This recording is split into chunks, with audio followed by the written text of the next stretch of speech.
What are all the eras of baseball cards, and what are the best cards in my collection from each era? I'll show you. Hey, it's Mike. Thanks for tuning back in. Do not adjust your television set. There are cards missing behind me. I always get comments immediately, so I'm just throwing this out there first. I'm showing cards today. So I've always been really fascinated by the different eras of baseball cards and how people define them. And I'm going to go through how I define them.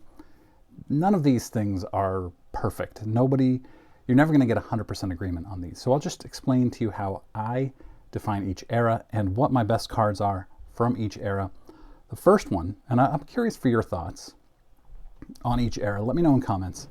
The first one is the 19th century. I actually have 0 cards from the 19th century. There are a few on my list that I would like to have, 1 or 2 really, but I don't have any. It's unfortunate, but that's okay. Then you have your 20th century pre-war. So anything from 1900 to 1941 generally. Those would be, it's pre-war vintage, so it's kind of a subset of vintage, I guess, as is 19th century. My best cards from this era, it's actually very simple. I have 2 of them. 2 really good ones. T206 Christie, which I bought from Matt from Providence. And these, of course, came in these packs. T206 cigarette packs. This is a sweet cap. This is a Piedmont pack. But, yeah, one of my favorite items in my collection is my Piedmont cigarette pack. Bought from Don's Sports Card Center in Portland, Maine. And then I have a 1941 play ball Ted Williams, which I bought at the National last year. Beautiful card. Love it. So that makes up the pre-war vintage era. For me, in my opinion, anything pre-1947. Because then there was a shortage from 41 to 47. There was a paper cardboard shortage because of the war. And then in 47, Bond Bread came out with cards.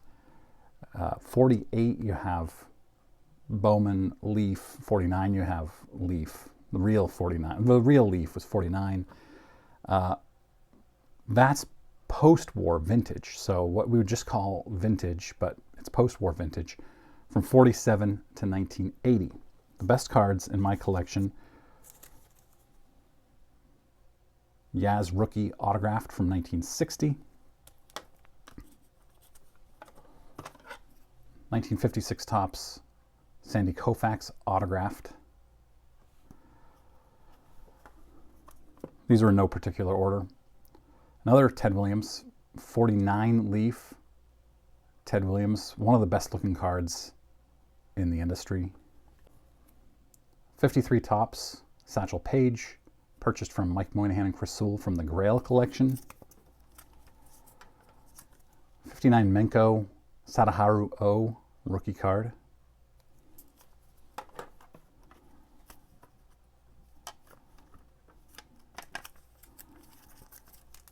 Pinhole Koufax rookie, purchased at the National last year. Eddie Banks, 53 Topps rookie. Hang on, did this idiot just say Eddie Banks? Yeah, it's Ernie Banks, of course. I make mistakes just like you do. As I was editing this, I was like, wait a second, Eddie Banks? No, don't be an idiot. Of course I know it's Ernie Banks. Must have been thinking of Eddie's Cardboard Chaos in that moment. Ugh. Purchased from Tony, TJ is Online, right before the National last year.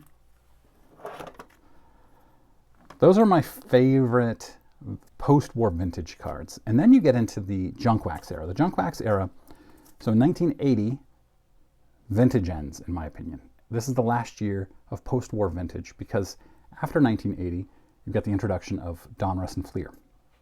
And that ends. This is my Rickey Henderson rookie. So from 81, and I've got it around 94, but you could quibble that it actually starts in like 86 and it goes to 95 or 93 or whatever. But I've got the junk wax era starting in 81, going to about 94. My best cards from this era: Griffey, rookie upper deck autographed. Griffey, Donruss autographed. I bought this one at the National last year. I bought this one, my first collection I ever purchased. This was kind of the linchpin of the collection. The one that made me say, okay, this is worth what I'm paying for. It's small. It was a big collection, all junk wax stuff. So those are the best cards I have from the junk wax era. And of course I have tens of thousands of cards from the junk wax era. I love the era. I love the cards. I have a lot of them. But, I've got a Jeter right above my head here that we'll ignore because I don't like Jeter. But yeah, it's a great era. Pedro Martinez, rookie auto.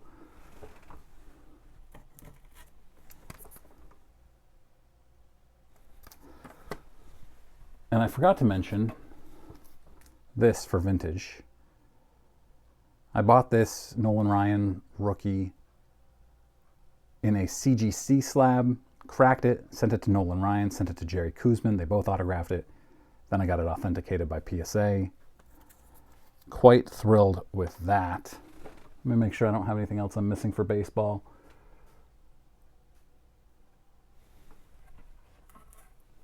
Then we have Modern. And for me, Modern runs from about the mid-90s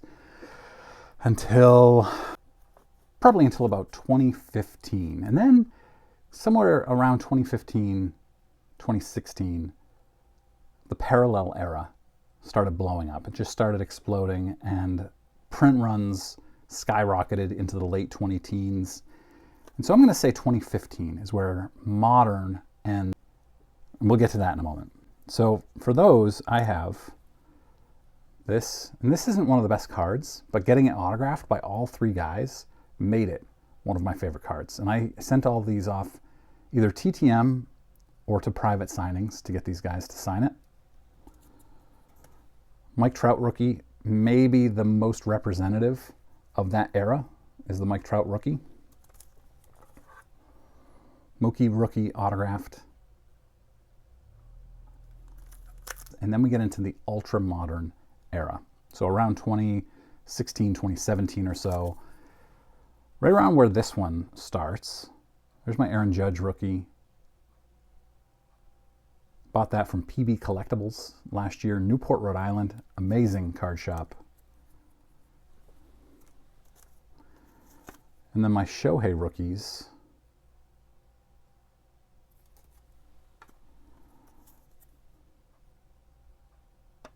All from 2018.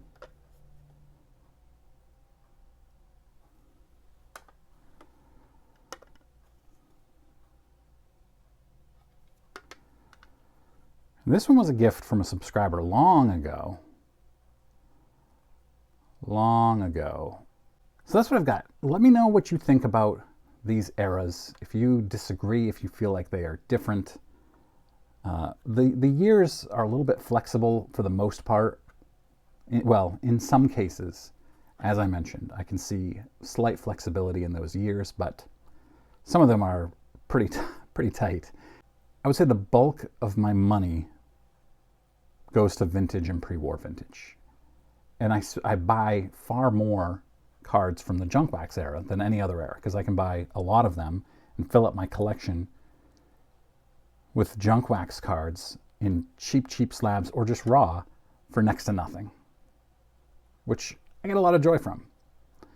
But the cards I want that are expensive, the ones I'm spending the bulk of my money on, are deep vintage, like the 1960s and before, 1950s, 40s, and then pre-war. I have a bunch on my list that I just can't afford yet. All right, that's it, guys. Hope you're ready for an awesome weekend, and I'll see you all soon.